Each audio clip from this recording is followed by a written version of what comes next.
and education to parents in the community through seminars, workshops, webinars, and electronic resources. Our mission is to promote well-being for families and healthy choices for youth in our community. Focus could not do the good work we do without the tireless support of our district administrators. In particular, this evening came together with the strong support of Krista Fazia, Director of Communications, Justin Webb, Technology Director, and especially Leah Ryder, Director of People Services. We also need to thank our Focus Committee Administrative Representative, John Sandville, Superintendent of Unionville Chadds Ford School District. Justin, next slide, please.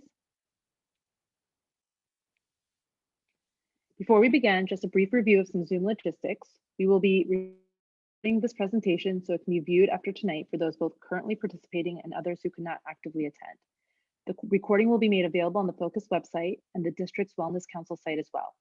If you have any questions during the discussion, please type them in the Q&A box that is on the bottom of your screen. All questions will be moderated by our committee. They will then be asked by Dr. Leah Ryder at the end of the presentation. If you have any confidential questions about your child that are not appropriate for this event's chat, please reach out directly to the behavioral health contact in your specific child's school via phone or email. Next slide. Finally, here's the contact information for both Pupil Services and the Focus Committee if you would like to reach out to either of us regarding any questions, concerns, or comments you may have. Also listed here are 2 upcoming events sponsored by the Focus Committee, which we are hoping you will be able to attend. Information for these events can be found on our website, ucfsd.org/focus. Now it is my pleasure to welcome Dr. Sandville, who will say a few words, followed by Dr. Ryder, who will be introducing the presenters for tonight's events. Thanks so much, Dr. Dalgalkar. I'm better with Anisha, so sorry about that. It's a pleasure to be here this evening. Thanks so much for coming out. I know there are so many competing interests on our time, and it's not always easy to come on out in the evening when there's snow on the ground and snow in the forecast. So thank you for doing so. In a few moments, I will turn this over to Dr. Ryder to introduce our behavioral health team that will be presenting this evening, specifically Ms. Miller, Ms. Graydon, Ms. Dukes, and Ms. Ziegler. But that said, again, a thank you to all of you for attending, but also a hearty thank you to Focus. There were a couple of events on there that are upcoming, but I can tell you over the years and even this year alone, just some tremendous events that have benefited our community and been really, I think, gifts to our parents in terms of working with children in the Unionville Chadds Ford School District. And I thank you all for just the great job that you do and the tireless work that you put in. No compensation to support our kids and our community. And so Focus is a great group of volunteers, and I thank each and every one of you. We all understand that for us to meet our mission, to succeed in our mission, to empower our students to succeed in life and contribute to society, that is really based on a foundation of social, emotional well-being. And without that, it's really almost impossible for us to do anything else. And so this evening, and the presentation that we're going to hear, and then the presentation after, really opens the door for us to look at what is critically important, and that is the social, emotional well-being of your children, of our students, of the future of our community. So with that said, I'm going to turn it over to the very capable hands of Dr. Ryder. Thanks so much for coming tonight.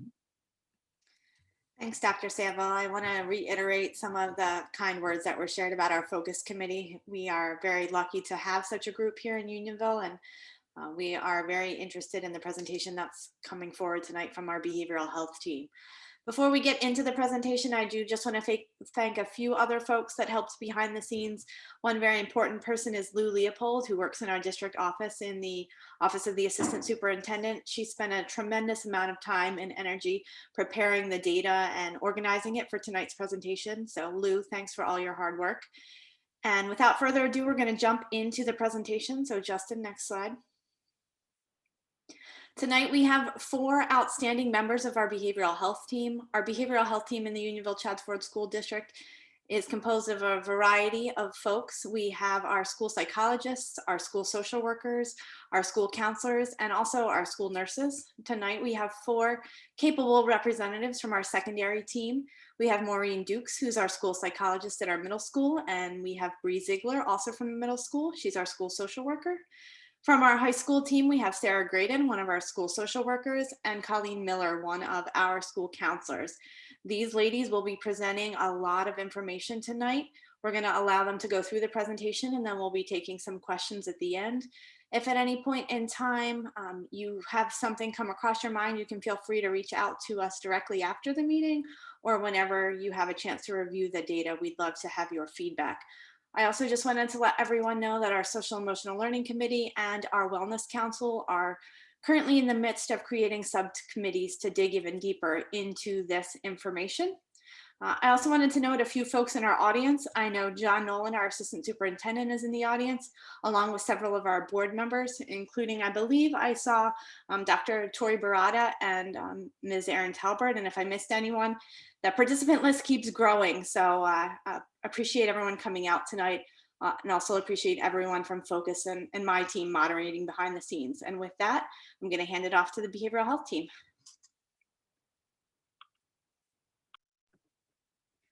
Good evening, everyone. I appreciate everyone joining us this evening, and I'm going to give a little bit of history about the PACE survey. It is the Pennsylvania Youth Survey, and it has been completed since 1989, and it's a biannual survey that we do within our district in order to gather information about our students, and it's also done in county schools, state, and there's a comparison of a national survey, which I'll speak to in a minute. It's looking at data in regards to student risky behavior.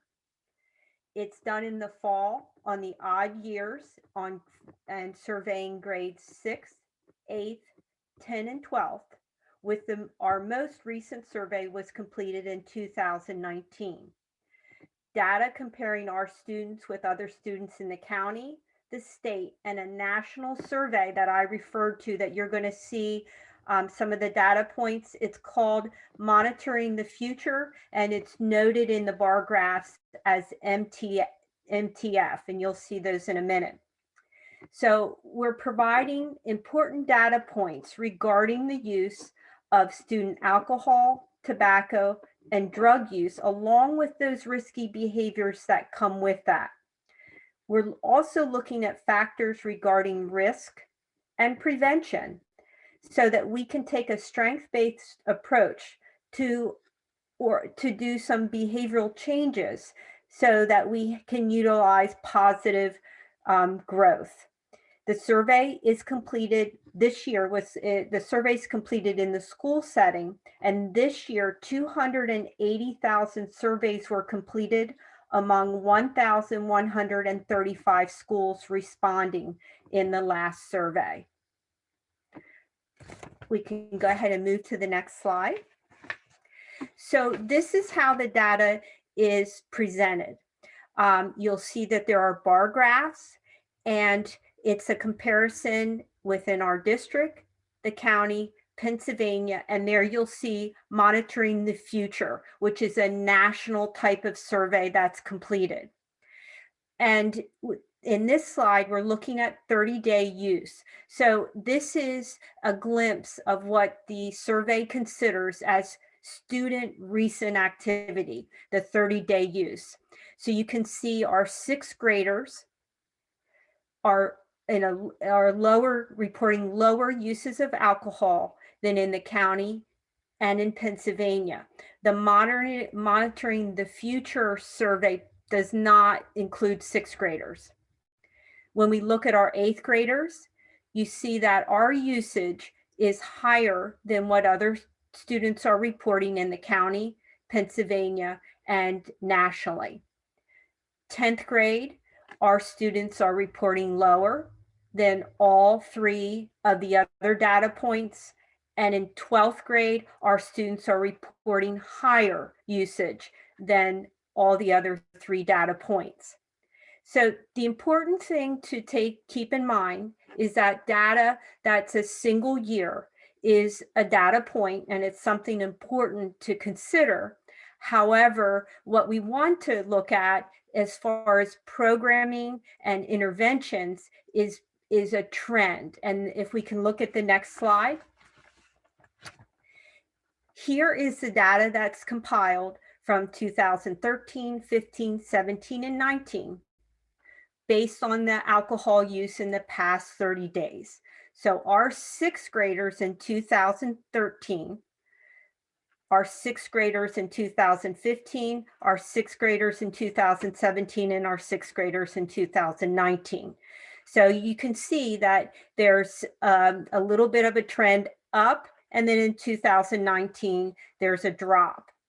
Our 8th graders are basically trending up, our 10th graders trending down, and our 12th graders trending down. So data is only one component of this in what the children are reporting, but it may lead to some discussion that when you have data points trending up, that could there be room for intervention or strategies or curriculum that could address the trend for those 8th grade students, and what impacted the other grade levels that there is a trend down.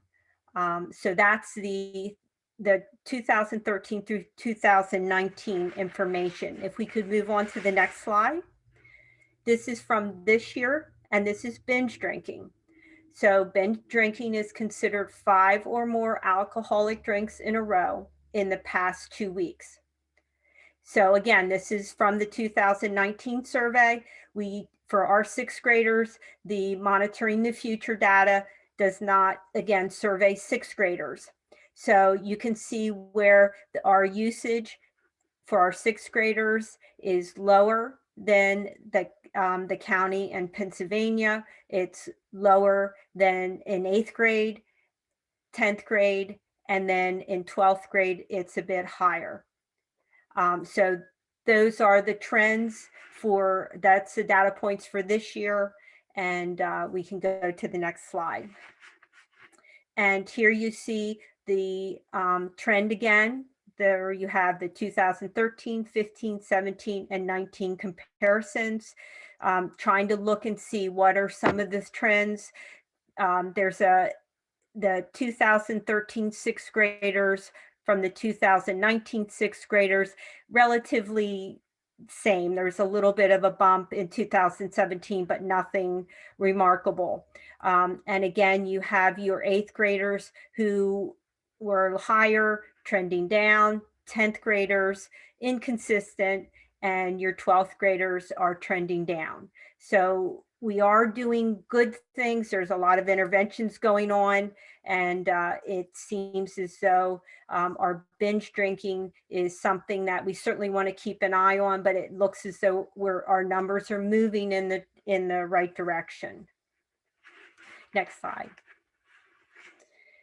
So this just gives you a little bit about the alcohol and binge drinking.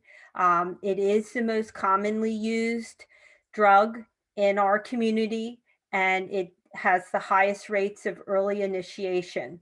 So 1 in 5 of the youth in our community reported past 30-day alcohol use. And that, again, based on the survey, is what they're considering active use. Binge drinking is a particularly risky substance, and the fact that you're binging and then 5 drinks is a lot for a a young person. It's strongly related to serious negative health consequences. We have 1 in 5 youth in the community to be reporting engaging in binge drinking over the last 2 weeks. 1 in 5 of the youth surveyed in the UCF community believe that there is not a moderate risk or a great risk of harm. So there is some room for education in that. Nearly 1 in 3 youth in the community reported taking alcohol from their home or the home of a peer without permission. So they are able to access that, and then they don't see it as a considerable problem when they are able to get it. Their most frequent source of obtaining alcohol they use was that was I think the 12th graders. That was their number one, that they gave some money to someone to buy it for me, followed by friends or brothers or sisters. And finally, overall, more than 1 in 4 youth in the community reporting a willingness to try alcohol before the age of 21. So the survey gives us some glimpse of things that we want to look at, things that we can use within our community that are strength-based to help offset maybe some of the risky behaviors. Next, please.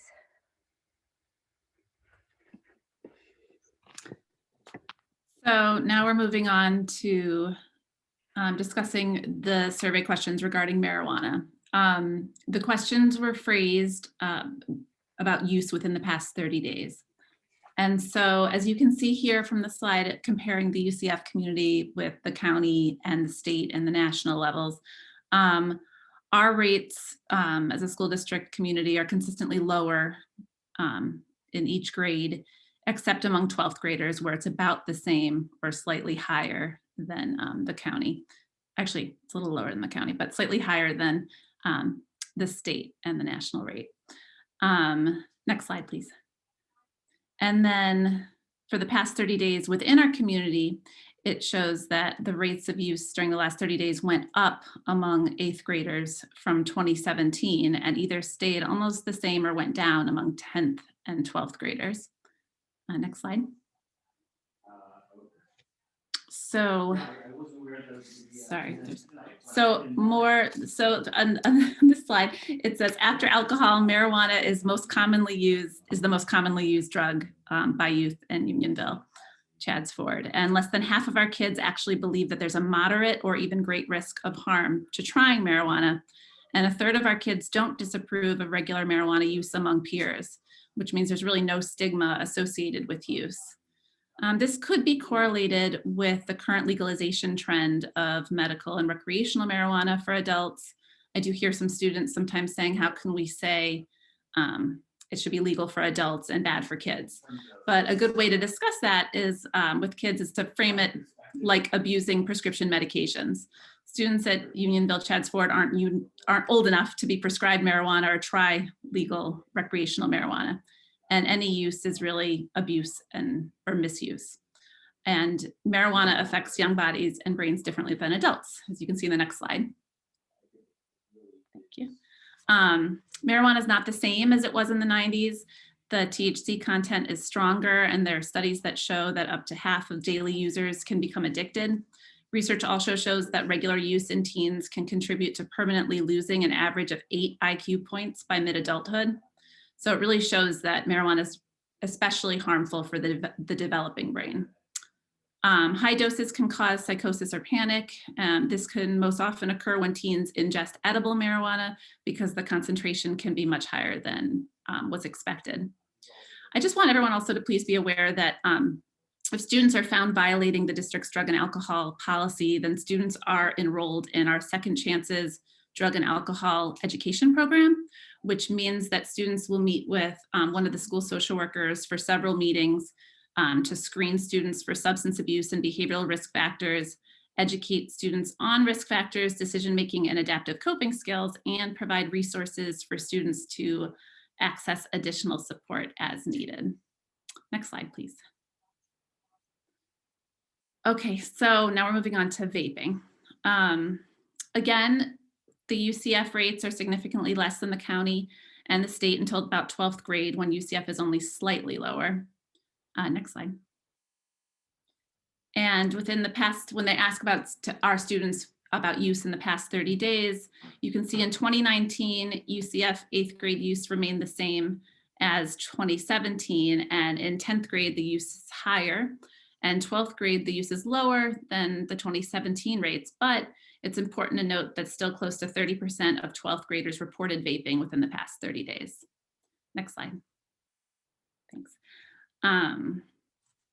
So this slide again talks about the prevalence, and it mentions specifically of those youth that reported use of vaping. 1 in 5 report that they just used it, they just were vaping flavoring or nicotine. 2 out of 5 reported using a marijuana or hash oil in the vaping mechanism. And that, and this one is always a little shocking for me, that more than 1 in 10 youth report they have no idea what substance they're ingesting when using the product. Next slide. So things to know, most vape products contain nicotine, and it's really important to understand that nicotine addiction can prime the neural pathways to become more susceptible to other more dangerous addictions. And again, some people use vaping products in order to inhale THC. And also, just as we have a mandatory drug and alcohol program for policy violators, the district also began implementing a mandatory nicotine intervention program run by the school social workers to educate students and help them quit vaping. And that started at the end of the 2018 to 19 school year. Next slide.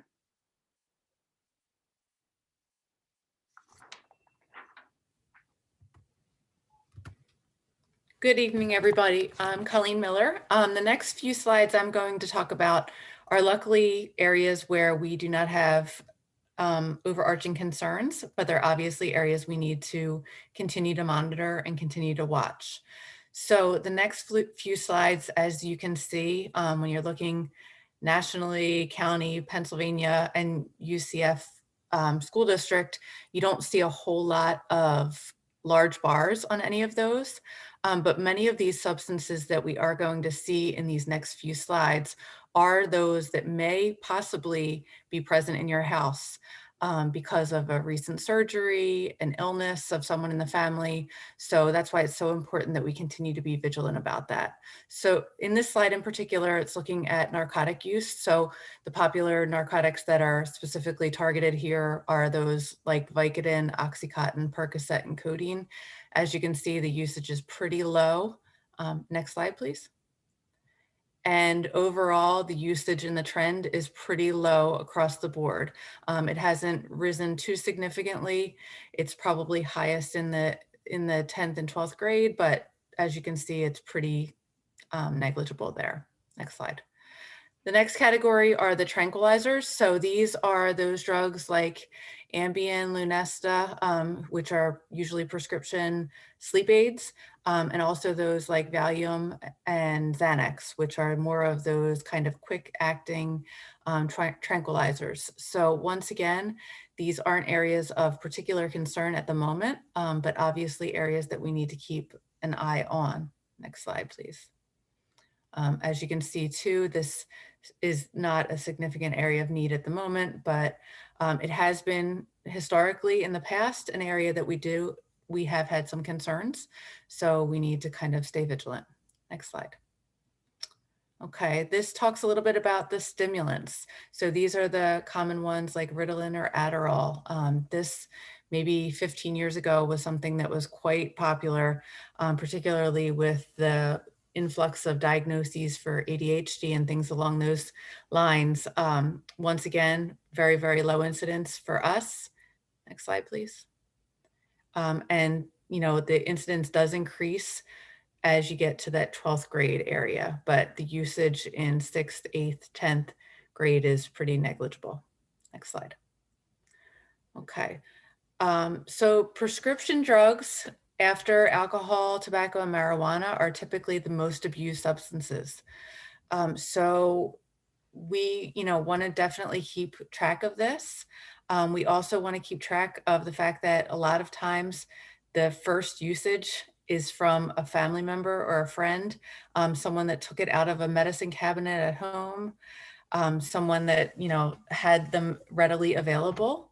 So although this is a trend that is moving downward, we do want to keep a close eye on this. Next slide, please. Okay.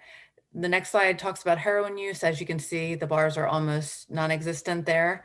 Heroin is an interesting substance, however, because it is strongly linked to some of the narcotics like an Oxycontin and things like that. And we often find that students that do eventually become addicted to heroin have had some exposure to prescription medications in the past. The chemical makeup of Oxycontin and heroin are very, very similar. Next slide, please. And once again, the trend is pretty static, but pretty low as well. But the rate of heroin use has, in the last 10 years, doubled. So this is something that I feel like has been a trend that has certainly changed. I feel like culturally that heroin use used to be attributed more to city, you know, those who are living in the city, and really the culture of those who have been using heroin has really shifted. So it's certainly something for us to keep an eye on this. It has doubled amongst adults in the 18 to 25 year range in the past decade. Next slide, please. Okay, fentanyl is another drug that we have very, very little use in this area. Fentanyl is usually used for cancer patients. It's an opioid pain reliever. The problem with fentanyl is it's very, very potent. And sometimes it has been mixed with other substances like cocaine or heroin, and without the user's knowledge. So because of its potency, this is a concern and something we must monitor. Next slide. Okay, so of all these topics, this is the one with the largest bars moving forward. So this slide here kind of looks at the category of being drunk or high at school in the past 12 months. As you can see, Unionville is lower than the county and the Pennsylvania numbers in all of these areas, but it does increase significantly as the students grow in age. So the higher numbers are in 10th and 12th grade. Next slide, please. Once again, over the years, it does seem as though it stayed fairly static, but we do, you know, see a little up and down there. Definitely a decline in the 10th grade from some earlier years in 2013 to present. So maybe some interventions that we've put into place have been helpful at those younger ages. It would be something for us to explore a little more. Next slide, please. Selling illegal drugs. Once again, this is an area that luckily is very low in terms of a concern for us, but something for us to look at. We do in Unionville stand lower than the county and state averages. Next slide. And we do see this activity happening almost not at all in 6th and 9th grade, slightly higher in 10th grade, and a little bit higher in 12th grade, although all these numbers remain in the maybe 7% range. Okay.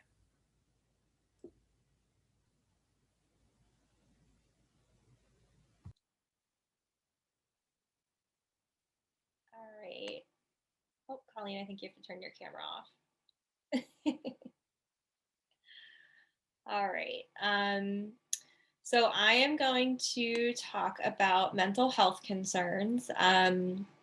So these next two slides focus on self-injury, which can include cutting, scraping, burning, things like that.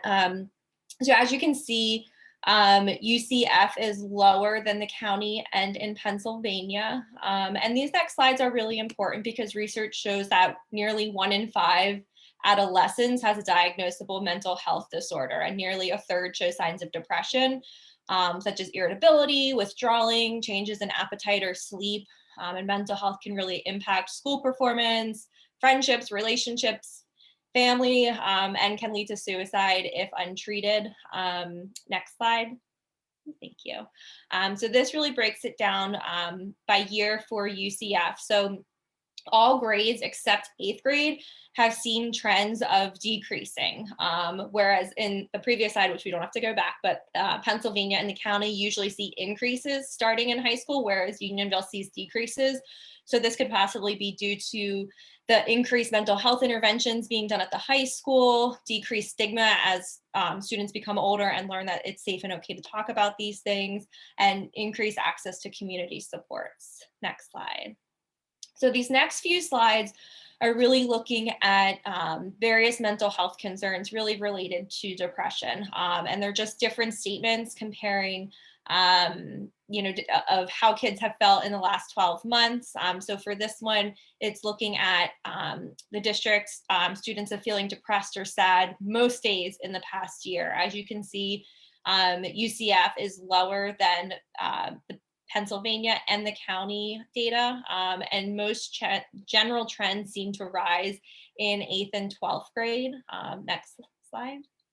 This one looks at the same statement, but it's broken up with Unionville specifically over the last few years. Feeling depressed or sad most days.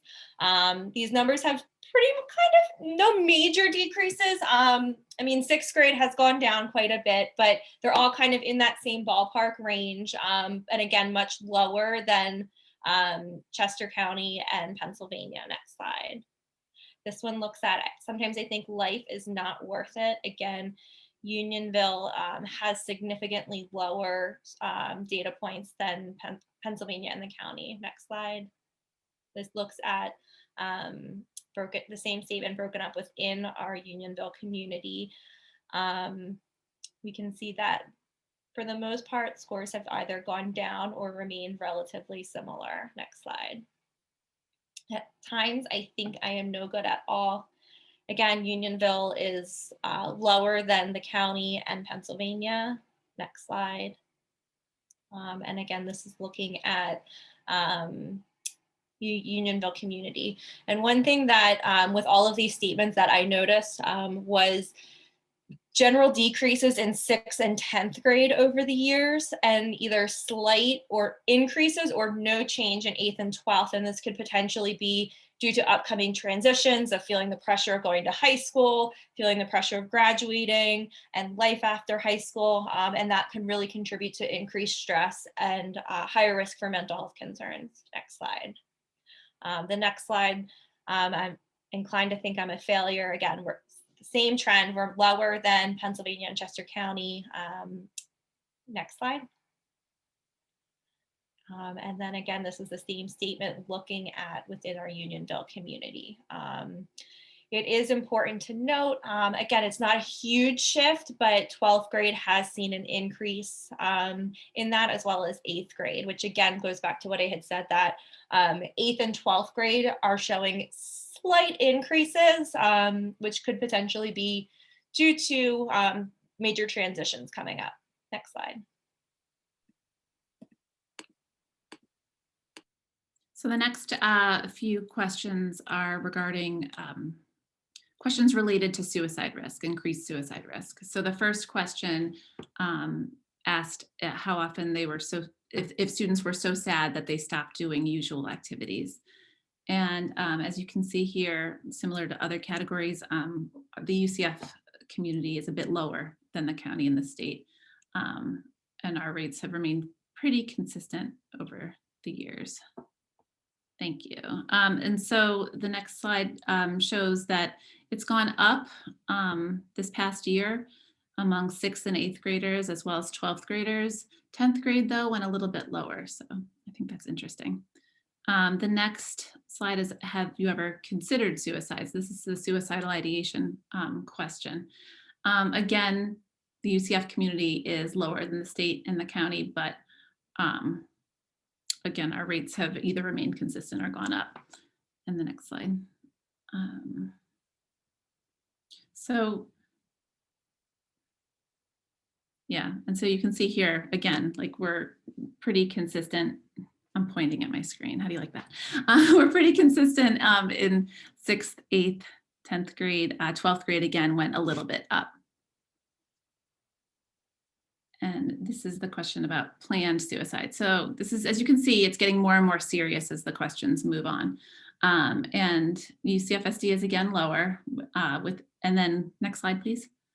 And then within the district, students have either planned suicide more often than in previous years or remained about the same. So to break this down a little bit, currently about 1 out of 10 10th and 12th graders have either planned to end their lives, have planned to end their lives, and the percentage of students who have that have also had suicidal ideation has also went up in 6th and 8th grade. I keep pointing at my screen. I need a pointer next time.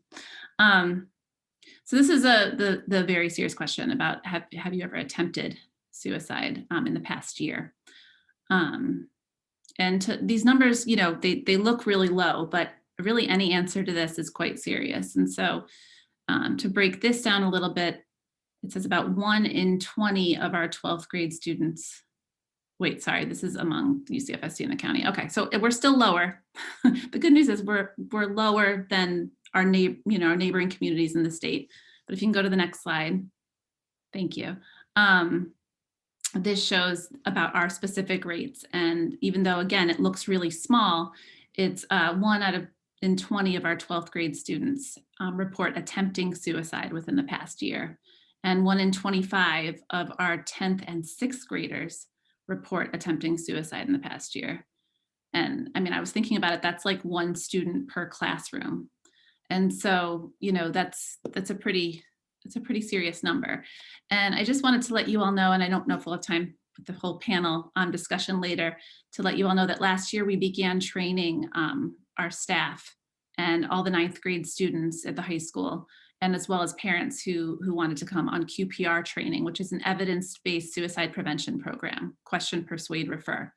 And we plan to continue to train the 9th graders again this year, as well as some of the members of this behavioral health team will also be trained to be trainers, which means instead of bringing people in to train the 9th graders and everybody else from outside our community, it'll be our own staff who will be able to provide some of those trainings. So here, more from the survey. Some things to point out is 1 in 5 adolescents in the United States have a diagnosable mental health disorder. 1 in 3 show signs of depression, and about half of all mental health disorders begin before high school. Depression signs are the #1 risk factor for teen suicide, and this risk is further amplified when teens are using drugs or alcohol. And suicide is the 2nd leading cause of death in ages 10 to 24. Next slide.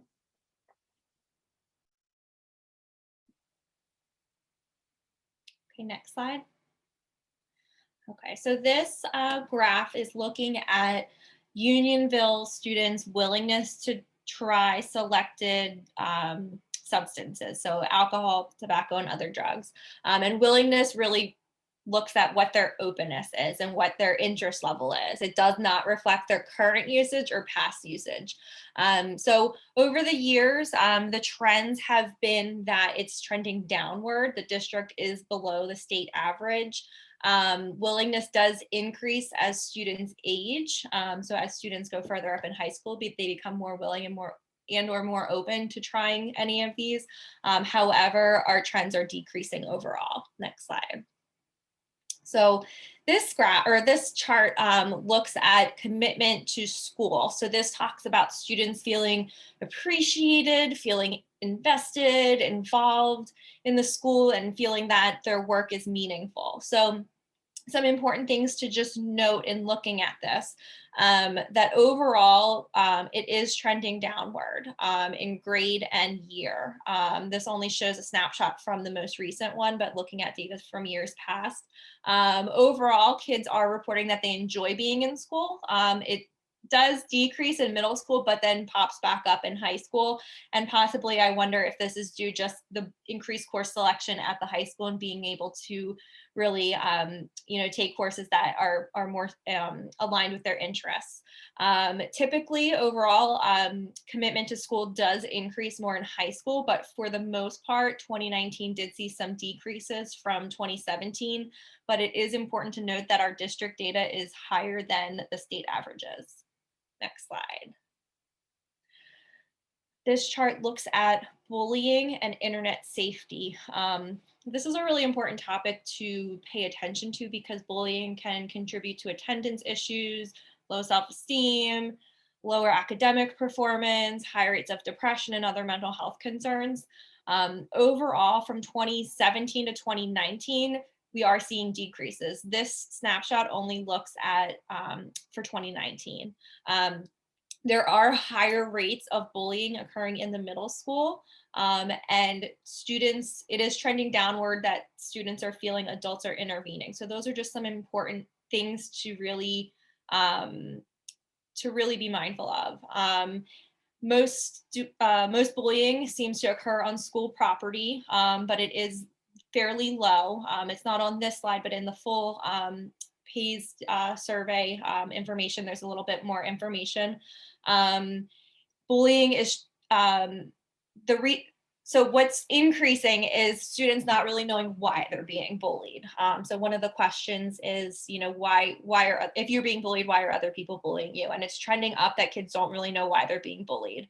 The one thing that was really eye-opening and saddening to me was in 12th grade, there was a very significant jump from 3% to 20% from 2017 to 2019 of students reporting they were bullied for the color of their skin, as well as their accent and the country they were born in. So that was the one category that really did have a very significant jump from the previous administration to this survey administration. And district-wide, when it looked at district-wide and not broken down by grade, the most common reason for students being bullied was based on their appearance. Next slide. So protective factors look at what things reduce the risk that adolescents will engage in problematic behavior. So we want higher scores in this, and it looks at 4 different domains. As you can see, community, family, school, and individual/peer. Overall, the highest scores were family attachment, family opportunities for pro-social involvement, and family rewards for pro-social involvement. The lowest risk or protective factors are religion, community rewards for pro-social involvement, and school rewards for pro-social involvement. So just the fact that they're low is not a bad thing. We do want higher scores in this because that means more students are reporting that these are positive things that they have going on in their life that could serve as a way to deter them from engaging in risky behavior. 6th grade, for the most part, stayed the same. There really wasn't much change from year to year. They're about the same as state norms as well. 8th grade had a slight decrease, but was again consistent with state and behavioral health developmental norms. 10th grade mostly stayed the same. There were some slight decreases in certain categories, but again was mostly actually above state and behavioral health norms. So that shows that the 10th graders are reporting more protective factors.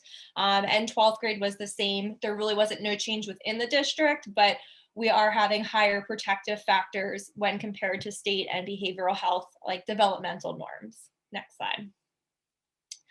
So this is the opposite of protective factors. This is risk factors. So these are conditions that are going to increase the likelihood that an adolescent could be engaged in problematic behavior. It's not saying that they will, it's just more likely. And again, this breaks it down into the same domains. So in this category, we want low scores. So the things that had the highest scores, which means the things that are the biggest risk factors that we're seeing, are low commitment towards school, which really means like enjoying school and seeing it as relevant to their life. Perceived risk of drug use, which we talked about a little bit earlier, that students may not be seeing drugs as something dangerous, and parental attitudes being favorable towards antisocial behavior. And that mouthful means feeling that their parents aren't deterring that behavior, that their parents might not mind if they engage in a certain behavior, and that adolescents' perception is that their parents aren't against certain behaviors. Whether that is or isn't the case, this is just what their perception is. The lowest ones, which means these are the least likely risk factors we're going to see, are gang involvement, interaction with antisocial peers, and perceived availability of handguns. Overall, sixth grade didn't really have much change.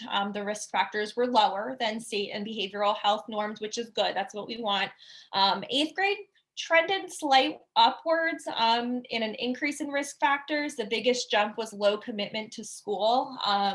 But again, it was below the state and behavioral health norms. 10th grade, generally the risk factors were decreasing within our community and were also below state and behavioral health norms. And 12th grade was either the same or a slight decrease, which is a positive thing. And again, we're below state and behavioral health norms. Next slide.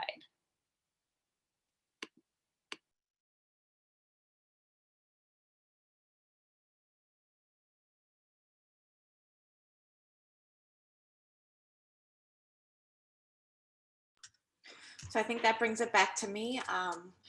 At this point, if you haven't had the opportunity and would like to ask a question, we invite you now to use that Q&A feature at the bottom of your screen to type any questions that you may have generally about the data or any questions you may have for our behavioral health team. I'd like to thank them for all of the information that they've shared tonight. I'm going to pause right now. We don't have any questions in our Q&A feature, but we'll give you a minute or two to gather your thoughts and enter anything in.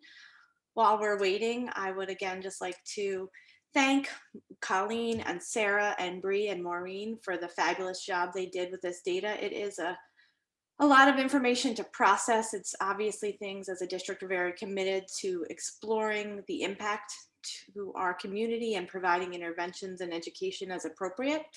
And we will, as I shared at the beginning, both be looking at this from our Wellness Council and our Social Emotional Learning Committee, and we'll be reporting out regularly at our school board meetings what those committees are looking at and recommending as we move forward. Looks like we do have a few questions rolling in, so I'm going to give my team a little bit of time to pull those together, and we'll be asking them out very shortly. Again, that Q&A feature is at the bottom of your screen. Feel free to enter any questions you would like to pose to any of our presenters, and we will be doing our best to get them to you.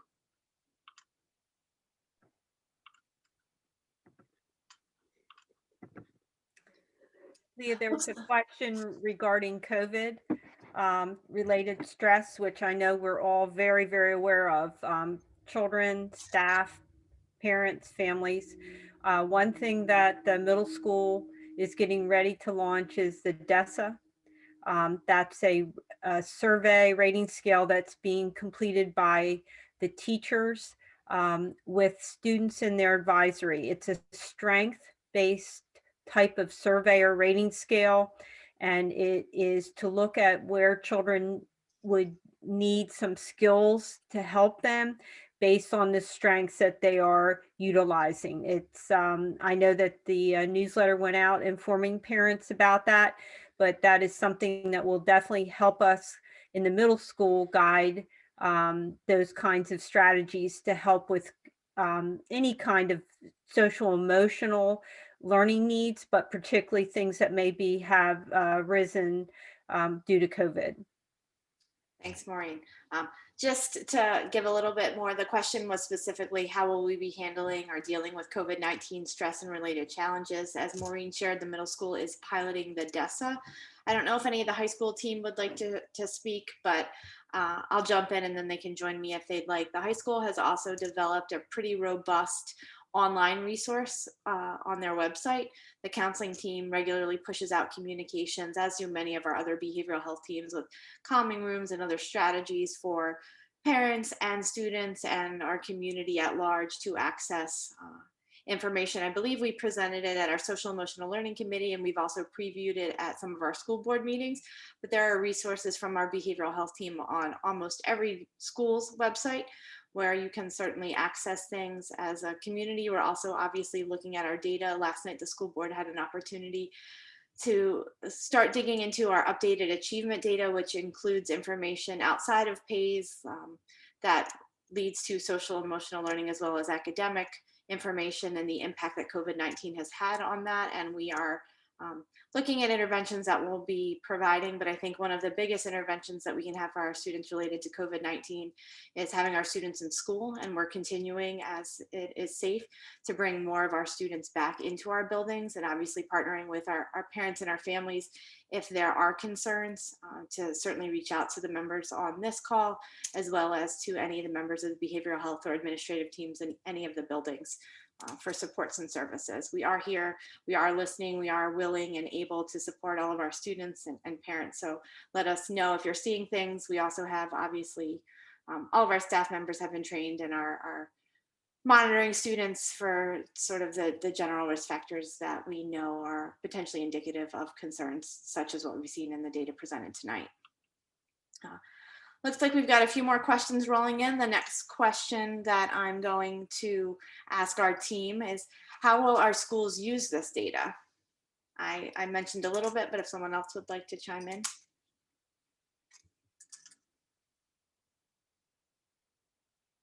All right, I'll start us off again. In terms of using the data, as I shared before, and I think some of the ladies included in the presentation, we are currently starting our deep dive into this data, and we'll be recommending different interventions. As we've seen this data in past years, we've added some of the programming that I believe Sarah talked about in her portion of our presentation related to vaping and our drug and alcohol policy sort of violators. We've now added curricular components. We have improved our sort of SAP training and responses. That was something we've been working a lot on. So we'll be taking this data back to our intervention and support teams at all of the buildings on partnering our behavioral health folks and then our administrators and a variety of stakeholders to make sure we first have seen the data, understand the data, and are then looking to make improvements in the data. And that's the beauty of the PAYS, because it's given every 2 years. We have an opportunity to review the data and then put things into place and then see the impact in the next administration. And it's hard to believe, but this coming fall will already be 2 years since our last administration. So we'll be collecting new data in the fall of 21, which will be able to compare some of the changes, including things like the DESA and some of the other interventions that we've put in place in the past 18 months as we've looked at since the last administration. And again, if anyone wants to chime in, please feel free. Yeah, I can take a question. Perfect. There's one, what is the protocol in place if a student articulates suicidal thoughts during the school day? So we, within the district, have a risk screener that we complete. It's based on Terry Erbacher's risk assessment for schools, and it is evidence-based, and we tailored it to UCF. So what happens is if anyone in the behavioral health team becomes privy to that, whether a student reports something, a friend, a teacher, a parent, we immediately bring the student down and conduct a risk screener. We have 2 behavioral health staff present for that. And then we do the screener and then determine what our recommendations would be, whether that would be to go to crisis, whether that would be to check in with a school social worker or school counselor if we don't feel that there's immediate threat to themselves. But if there is a significant risk, then we would refer to a crisis, to local crisis for further assessment. Thanks, Bray.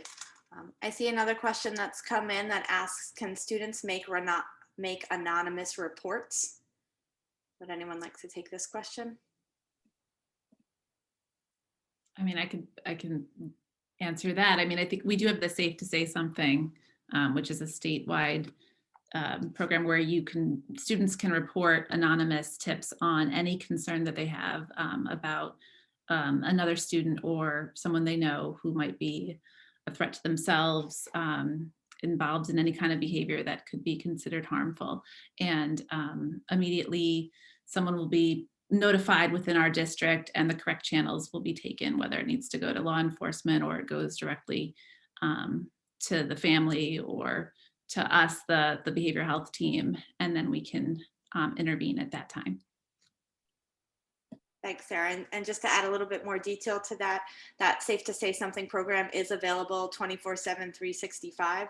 So it is a manned tip line where the tipsters can remain anonymous. And then as Sarah shared, that information is triaged and then pushed out to the appropriate party. So at a district level, we have a group of about 5 administrators who are essentially always on call to screen the tips once they've gone through that tip triage, and then we work with either local law enforcement, building administration, or building behavioral health teams or any other related parties to make sure students are getting any supports that they need or any interventions are put in place.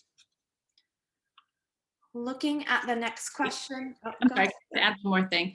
So we have that Safe to Say Something, in general, but also sometimes students will come to the counseling center or other places and they can tell us a concern that they have. And we do our best to actually make sure we keep that anonymous, and we will reach out to the student that they're concerned about. So we can do that as well, just so you're all aware. And Sarah, you did also sort of jog one other piece that I think it's important that our community knows, and that's that we provide annual regular training for our students to let them know sort of the ideas of the trusted adult, but if there is not a trusted adult, that they have these other tools available to them that they can access either in person when there is in-person schooling as there is now, or via the phone, the internet, or the app. So there is always a way to get information if they'd like to share it, and it will be reviewed and responded to accordingly. The next question that I see coming in is, where should a parent seek help if they have concerns over their child's mental health?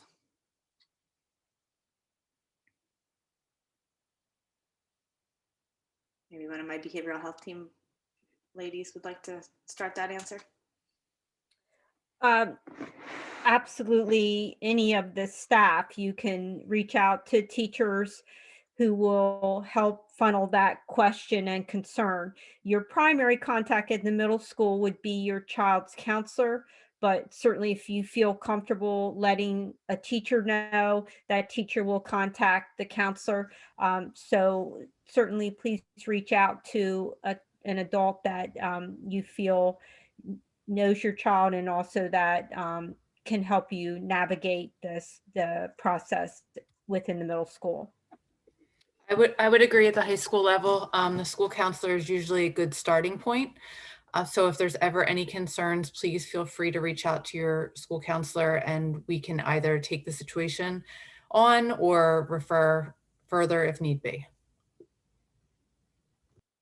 And for parents or community members who may not be aware of the specific contact person or just may not have the contact information, at the beginning of this presentation, there was a link to a slide, but if you go to our website, you can either search the directory and search by school and by position, or on the pupil services drop-down menu, there is a nice, kind of looks like a Jeopardy board where it is organized by school and position. And if you click on that, it will take you to the directory with the name and contact information of the person that you should reach out to from the behavioral health team, or could reach out to from our behavioral health team. Looks like the questions are slowing down. I do see 1 or 2 more, so we'll try and get to them and we may be able to wrap this up early. One of the questions that's come in is specifically looking at a statistic related to inappropriate sexual content, and the question related to specifically 12th grade and if we are looking into that statistic. I guess I'll kick that off. So as a community and as a district, we are looking at the entire PAYS data. As you can see, we gave you sort of the brief overview tonight. It's a lengthy document, about 180 or so pages, which is posted online if you'd like to take some time and look into all of the information that the ladies on tonight's presentation showed you in graphic form. You can certainly do that. Obviously, if you have a particular concern about a student in your household, please reach out to any members of the behavioral health team. But obviously, any inappropriate sexual contact at any grade level, specifically when numbers are looking closer to 1/3 or higher, is something that as a community we would be interested in looking at. And that's really why we've tasked our social emotional learning committee and our wellness council with some subcommittee work to look at that information, to dig deeper, and then to bring forward some action planning steps for us to implement interventions where we see needs. We're also partnering with some community partners such as the Devereaux group who holds our SAP contract, and also potentially with Compass Mark, who provides social emotional resources. So there are certainly community agencies that we can use to expand our knowledge and our resource base, in addition to all of the expertise we have in our community, along with members of our school board and our larger community who are always willing to help and provide guidance and input in our various stakeholder groups.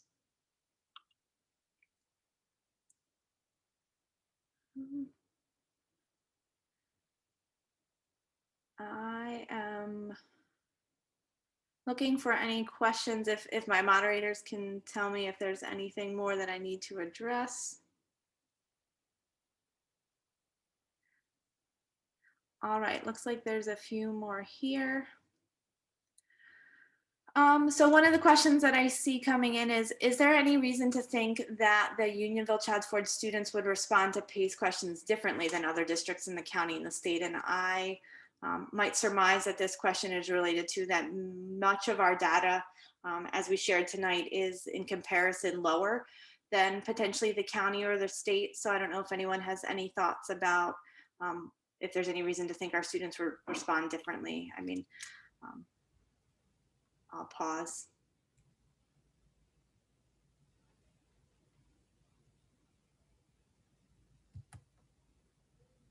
Oh, thanks. Maybe John's going to chime in. I will. And I don't know that I know the answer to that. It's a good question. In working with the folks who administer PAYS, it's available to every school district in the Commonwealth. So that's 500 school districts, and everyone uses it a little bit differently. We provide it to every 6th, 8th, 10th, and 12th grader to take. Some school districts take smaller cohorts of students. Some school districts do not participate at all. I think that there are questions embedded in the survey that are designed to capture false answers that folks that are not taking, students that may not take the survey seriously. I think that as you look at our data, where we have a larger N, we have years and years and years worth of data. I think at least looking at our data from longitudinally, I think it tells us a story and paints a picture. Whether and I think our students answer truthfully. So I think that the data that we're getting is reliable and valid in that regard. I would leave that to the psychometricians in Harrisburg that put the PACE survey together for us. But I think that I think it's data that is worth paying heed to. That is, I think, as I said before, accurate and valid. And John, just to sort of confirm that we don't have any reason to believe that the information that's provided would not be reliable. We have not received any reports, and the state continues to endorse this as a valid and reliable tool for us to use in our planning purposes as school districts. That's right. And I can't really speak to what it means for other districts or what it means for our data compared to other districts. I think that while our numbers seen in oftentimes are lower than state and local numbers, county numbers, I think probably the more important thing for us to do is to focus on our own situation and how our kids are responding and have responded over time. And that's what we do. You know, that's our principals develop action plans, and as a district, we've developed action plans to try and meet the needs of our kids. So I think that's all robust data that's worth us paying attention to. I don't know if that answers the question, but I think it does. Great. I see at least one or two more that I'm going to post to the group, and then we'll see if any others come in. There's a question here about our Safe to Say program. Again, that's the anonymous tip program. And the question is, would we be able to tell if the Safe to Say Something program is allowing us to intervene before suicidal ideation progresses too far, or is that more than the PACE survey would really be able to do? I'm going to punt to the behavioral health team first.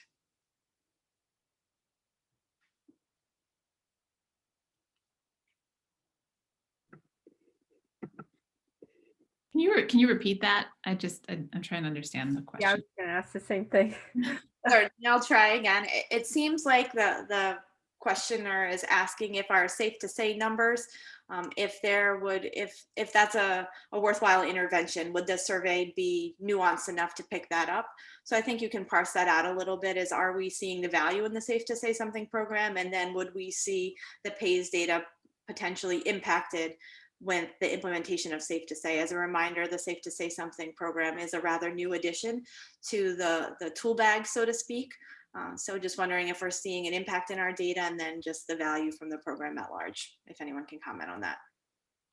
I mean, I can comment to the value of the program at large. I know that when we've received tips from Safe to Say, and we'll then intervene with a student or several students and talk with family members, that we've definitely uncovered some things and helped move along the process and make sure the student gets the help that they need. So I've personally seen many cases be helped by the anonymous tips. As far as how it's impacting the data, I'm not sure.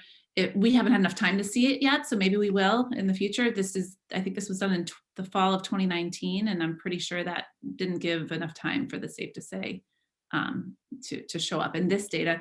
And the next data point is going to be after this whole pandemic, so I think there's a lot of variables, so it's hard to tell. But I do think that the Safe to Say program has been shown to be pretty valuable for our interventions. I would agree. I was new to the district last year, and I was surprised by the number of Safe to Say referrals that were coming in from students looking out for one another and kind of trying to help and intervene before things got to a crisis level. I think that's really actually a pretty notable quality of the students in the district, that they are so caring and want to help one another and make sure that all people in the district are cared for. So I do think that the Safe to Say app has been really, really very beneficial. And I think it has allowed us to intervene before things have gotten to a point of total crisis. I also feel it's been valuable. I think it helps us, particularly with the onslaught of the social media, that those type of conversations and interactions among our kids happen 24/7. And the fact that they can reach out if they see something on social media that alarms them, or they want to help a friend because the friend has posted or said something, it provides a sort of immediate resource for them to let somebody know. And I think it's been a very valuable resource in that content. I will add one other thing. It wasn't necessarily asked in the question, but I think it's important for our community to know. In addition to the Safe to Say Something, which are the anonymous tips, or a person can even put a tip in on themselves if they are seeking support. We do also have a monitoring program called Securely, which on any of our district devices is monitoring some of the content that's being searched or written about. So we do get alerts when there are concerning statements entered into, for example, a Google browser, and then teams are alerted in the same way. And we have also found, and I believe our team would support this, that we have gotten beneficial information and been able to intervene. So whether our data will show that in PAYS, as Sarah shared earlier with the Safe to Say Something, the securely monitoring is something that's rather new, but hopefully over time we will see the impact, because I know, at least anecdotally, we have been able to get to students sooner than we may have in other situations, because we are getting alerted as soon as information is searched for, whatever that may mean, whether it's related to harm, depression, drugs and alcohol, things of that nature on district devices. And Mr. Webb, if you're there, I don't know if you have anything you'd like to add about Securely. Thanks, Justin. Let me go back to the questions and see. There is one other question in here I'm not entirely sure that we'll be able to answer, but I'm going to ask it so that it's sort of on the record, and we'll do our best to look into it. The question is about the trends observed in some of the survey questions moving in the same direction as maybe other outside data points like hospitalizations or law enforcement numbers. Just wondering specifically with substance numbers, is there any comparison, or do we have any frame of reference outside of the survey?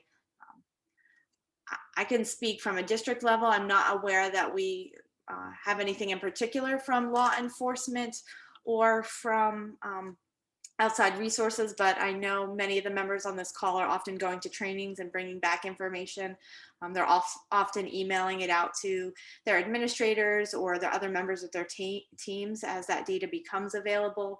I know specifically with relation to COVID, there's been a lot of updates related to mental health and suicidal ideation and substance use that are being published in the journals and in the professional organizations that our counselors, our social workers, our psychologists, and our nurses belong to. So we are sharing that, but I don't know that currently there's been a direct side-by-side with our pays or that that was the intent, but that is certainly something that is interesting and can be considered as we look deeper and start our action planning processes. And then I don't believe I see any other questions on our question sheet. Am I missing anything from my behind the scenes team? All right, well, we are ending a little bit earlier tonight. We appreciate everyone's time and energy on these very important topics, and the questions were fantastic tonight. As a reminder, this event has been recorded. It will be posted to both the district website in the wellness section, as well as the focus website. And the presentation from tonight, along with the full PAYS data, will also be posted in those areas. So to all of tonight's presenters, to all of the folks behind the scenes, and to all of our attendees, we appreciate your participation, your attention, and your interest in this very important topic for our community. Have a wonderful night and stay safe in the snow, as I believe there are things coming. Thank you.